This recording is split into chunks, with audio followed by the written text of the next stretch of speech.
पूरा देश digital India की तर्ज पर आगे बढ़ रहा है। हर कोई डिजिटल भी हो रहा है।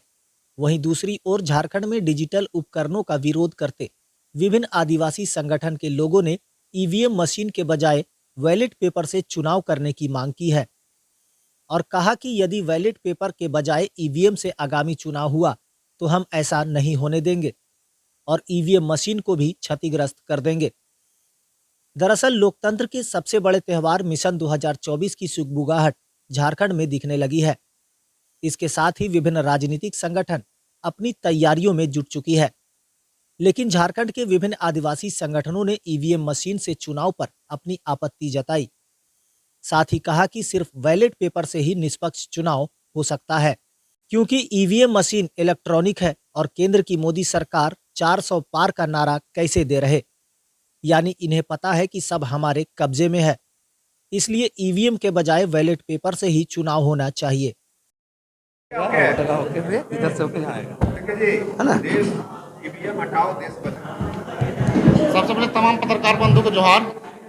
आज जिस तरह से पूरा देश में जो चल रहा है, ईवीएम हटाओ और देश बचाओ, ये सभी लोग जान चुके हैं कि जो अभी सत्ता में जो बैठे हुए जो सरकार है वो कहीं ना कहीं ईवीएम के माध्यम से वोट का चोरी करके अपने सरकार को बना रही है, चाहे वो राज्य सरकार की बात हो या केंद्र सरकार की बात हो।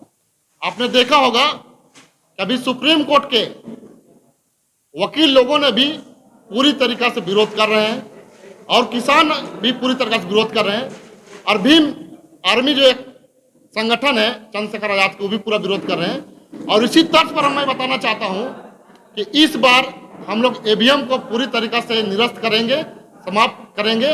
हम लोग चाहते हैं कि बैलेट पेपर से चुनाव हो, इसलिए बैलेट पेपर से चुनाव हो ताकि जो सही जो आम पब्लिक जो जनता देती है जो वोट, उस सही जगह पे वोट जाए। आपने देखा होगा सोशल मीडिया के माध्यम से कि किस तरीका से वोट का चोरी किया जाता है।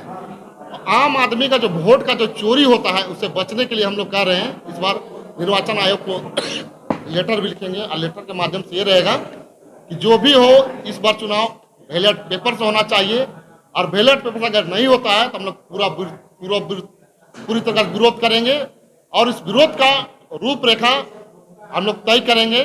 और बताना चाहते हैं कि हम लोग 2 मार्च को जयपाल सिंह मुंडा स्टेडियम में जुटेंगे और अल्बर्ट टोका चौक होते हुए फिर हम लोग बापू वाटिका जो है मोराबादी, हम लोग वहां जाके कार्यक्रम को समापन करेंगे ताकि हम लोग जो एक बनाएंगे जो डेमो रहेगा ईवीएम का, उस डेमो को लेकर के हम लोग लास्ट में हम लोग अल्बर्ट टोका चौक में जलाएंगे और उसके बाद हम लोग उसको फिर पुनः हम लोग वहां से पूरा जुलूस को लेकर के बापू वाटिका को और ला के हम लोग वहां पर समापन करेंगे। और हम लोग ये संदेश पूरा देश को देना चाहते हैं कि देश का जनता जाग चुकी है, देश को बचाना होगा गुलामी से, तो ईवीएम को हटाना होगा।